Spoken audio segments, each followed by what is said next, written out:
Itu bentuk pelayanannya free Bu, total. Free. Insya Allah free ya. Ah. Ya. Jadi memang kami bisa dikata bahwa apa ya Bu, organisasi gimana, non profit ya. Ya walaupun kita tetap butuh operasional. Jadi operasionalnya dari mana? Ya udah Dari pengurus. dari kantong, dari dompet ibu-ibu begitu. Istimewa. Hanya kalau kita misalnya butuh fasilitas, kita bisa ke Lasismu. Jadi Lasismu itu akan melayani. Jadi yang simple ini pada saat kami harus pergi ke Semarang, ya udah dari Lasis kami difasilitasi mobil, diantar driver, kita tinggal duduk manis sampai di tempat, diantar, dijemput itu. Jadi memang kita tetap ada sinergi juga dengan Muhammadiyah. Ya memang harus begitu, Bu. Ya. Karena kan masih dalam satu payung yang sama. Betul. Dan tentunya ada lembaga Lazis dan lain sebagainya. Ini kan sebagai sokongan untuk menopang semua menjadi funder. Semua itu keren. Ya. Saya salut dengan Muhammadiyah. Karena apa ya? Rapi betul dalam menata keorganisasian. Saya melihat wah ini keren, organisasi keren. Dan apa ya, saya melihat aksinya real, konkret gitu. Oke, ini ada pertanyaan juga dari WA lagi, ada dari Maisaroh di Buaran. Mau nanya, anggota Forkompuspa itu siapa saja ya? Apa semua anggota Aisyah bisa jadi anggota Forkompuspa gitu? Makatan Ibu. Kalau yang ini, terima kasih Mbak Maisaroh, apa Ibu Maisaroh. Terima kasih pertanyaannya. Jadi selama ini yang menjadi anggota Forkompuspa itu ada hanya perwakilan, ya. Jadi hanya sebuah perwakilan saja yang di situ sudah ter-SK-kan jadi DPM PPA itu. Jadi kita hanya perwakilan, tapi karena organisasi di sini tidak hanya Aisyah saja, jadi ada dari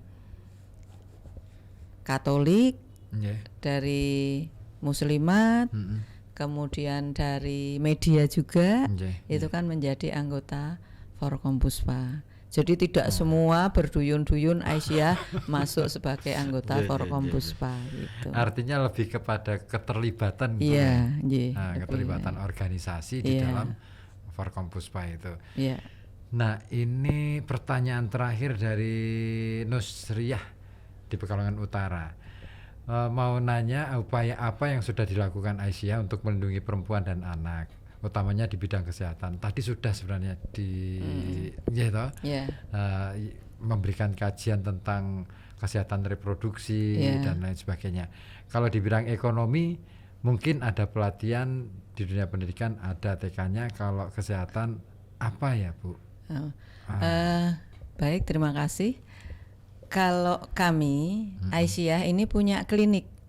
Jadi kita punya klinik yang dulunya RB Rumah Bersalin yang ada di Jalan Dr. Wahidin.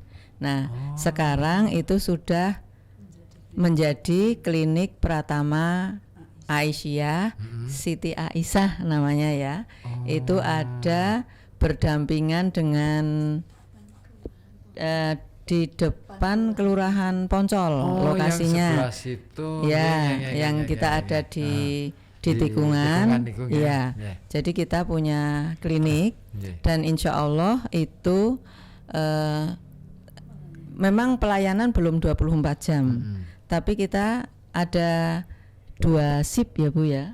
Jadi 2 shift dan insya Allah dari jam 8 pagi sampai jam 8 malam itu insya Allah standby ada dokter jaga. Jadi dokter jaga itu dari yang shift pagi sampai jam 2, kemudian nanti jam 2 sampai jam 8 malam. Jadi yang sebelah hotel sebelah utaranya hotel Nirwana itu nggih. Iya, apa Bu? Green yang jajaran apa itu ya? pokoknya itulah di tapi kelihatan kok dari jalan karena sekarang bangunannya sudah keren, insya Allah. Saya biasa lewat situ soalnya. Ya, di tikungan melayani kesehatan umum dan gigi. Sudah terakses dengan BPJS, maka bagi warga masyarakat umum yang punya BPJS kebetulan berdekatan di sana, silahkan Anda datang. Mungkin kalau di puskesmas bukanya pagi, nah ini kan kita bisa dari pagi sampai malam. Nah, kemudian kalau tadi terkait dengan ekonomi, Nah, ekonomi kami di Aisyah itu punya Majelis Ekonomi dan Ketenagakerjaan. Nah, di Majelis Ekonomi itu kita punya SWA, Sekolah Wirausaha Aisyah. Jadi, nah untuk Sekolah Wirausaha Aisyah ini memang tidak tidak harian, tidak seperti orang sekolah, tapi di situ yang kami lakukan ada semacam pelatihan. Jadi pernah kami itu bekerja sama bekerja sama ya Bu ya dengan Riasa Wardah itu kita mengadakan kegiatan Riasa. Nah, akhirnya nanti dari siswa Sekolah Wirausaha itu ada yang mendapat bantuan pinjaman modal. Kemudian modal itu bergulir sehingga nanti dipindah ke yang lain. Harapannya apa? Harapannya kami punya TK sehingga pada saat anak-anak ini karnaval itu biasanya kan ibunya suka kalau anaknya didandani cantik-cantik. Nah, itu tidak harus kita ke salon dengan mengeluarkan biaya yang cukup mahal. Mohon maaf, ini bukan berarti menutup salon enggak ya. Tapi hanya bahwa untuk rias sederhana untuk anak-anak itu bisa ditangani oleh guru-gurunya sendiri dengan make up yang tidak merusak kulit anak-anak yang masih sensitif.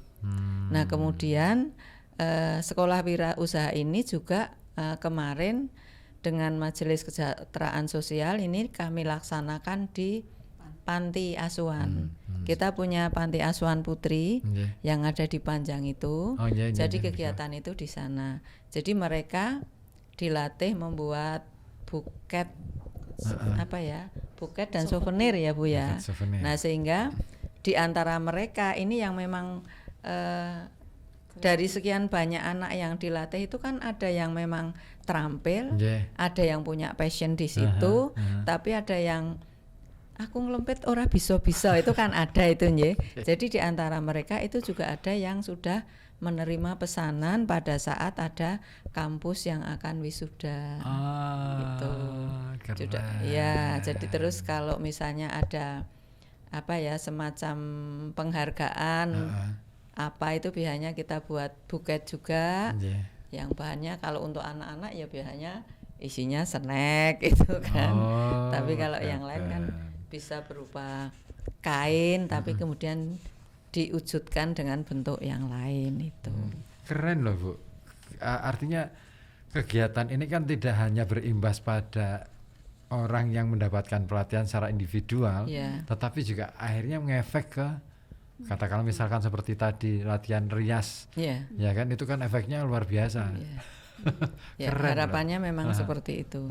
Jadi artinya mereka yang sudah dilatih, ini harapan kami dari Aisyah, mereka itu bisa mengembangkan diri, sehingga akhirnya bisa mendapatkan income tambahan dari situ begitu harapannya.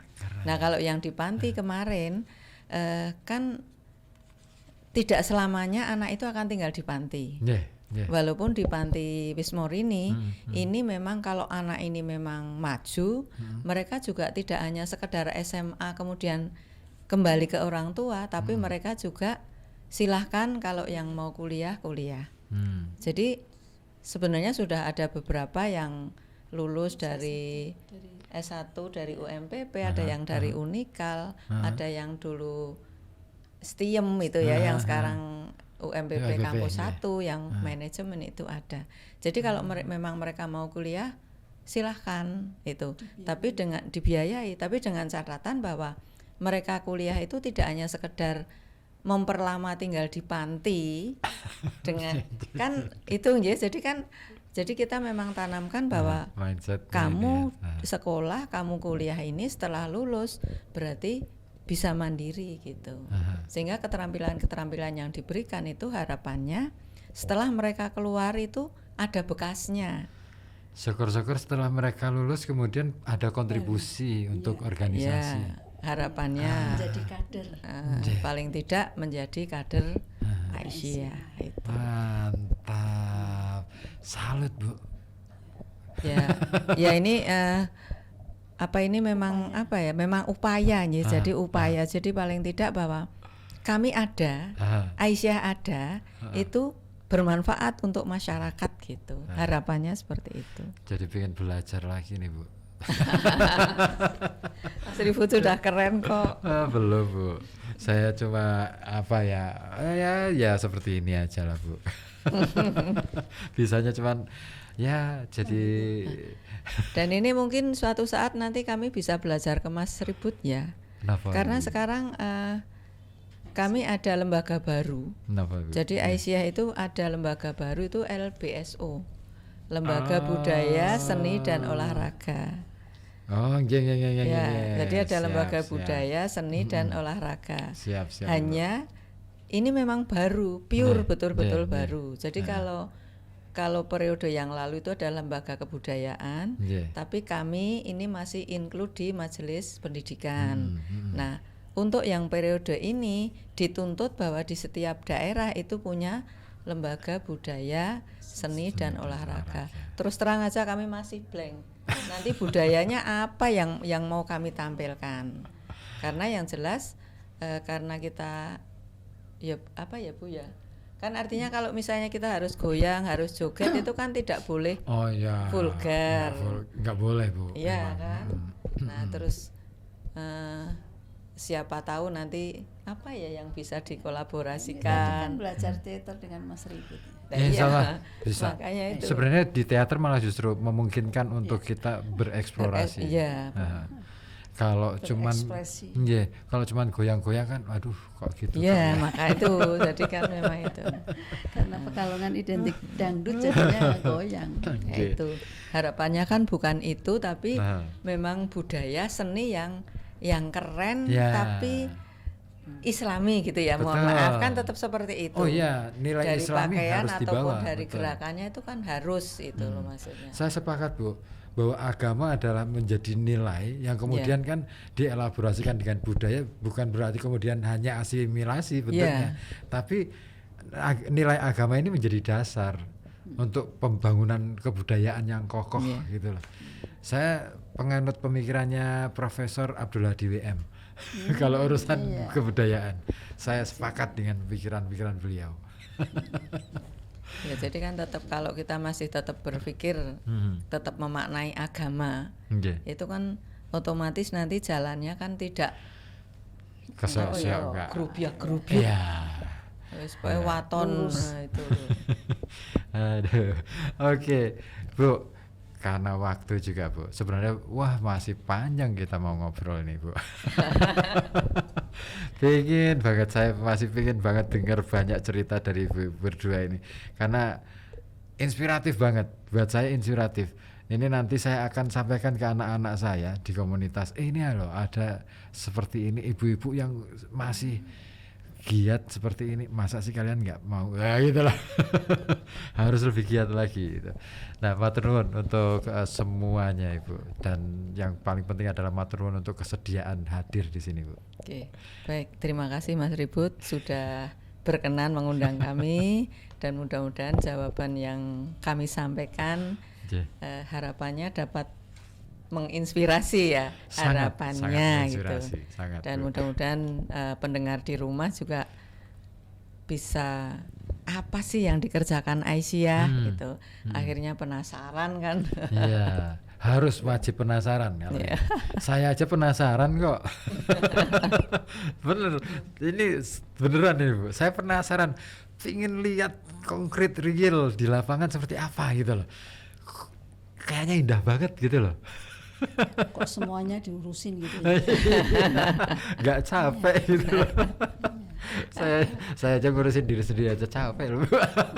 Kalau ditanya capek, jujur kita punya rasa capek. Betul. Tapi dalam hati kita berprinsip aja bahwa apa yang kami lakukan mudah-mudahan dapat menambah imun, sehingga Allah tetap karuniai kami kesehatan untuk dapat beraktivitas, untuk dapat bermanfaat itu. Luar biasa. Sekali lagi matur nuwun atas karawanipun. Pokoknya ditunggu cerita-cerita yang lain yang inspiratif ini Bu. Saya sangat butuh pencerahan dari panjenengan. Insya Allah mudah-mudahan. Dan kawan, itulah tadi obrolan kita di talk show layanan publik bersama kawan-kawan dari PD Aisyah Kota Pekalongan, yang semoga aja ini bisa menginspirasi buat kita semua untuk bisa melakukan sesuatu sekalipun itu kecil, minimal ya kita nggak ada kita tetangga sendiri aja dulu deh gitu, atau minimal nggak ada ke rumah keluarga kita sendiri ya. Kalau misalkan ada tempat sampah yang belum rapi ya kita mulai rapikan. Kalau mungkin ada sesuatu yang perlu kita tata lagi, perlu kita tata ya kita tata. Yang penting kita menata diri kita, menata hati dan pikiran kita supaya match, biar tidak blank dan akhirnya bablas kemana-mana. Matur nuwun. Dan talk show publik, layanan publik harus saya akhiri. Terima kasih dan wassalamualaikum warahmatullahi wabarakatuh. Waalaikumsalam warahmatullahi wabarakatuh.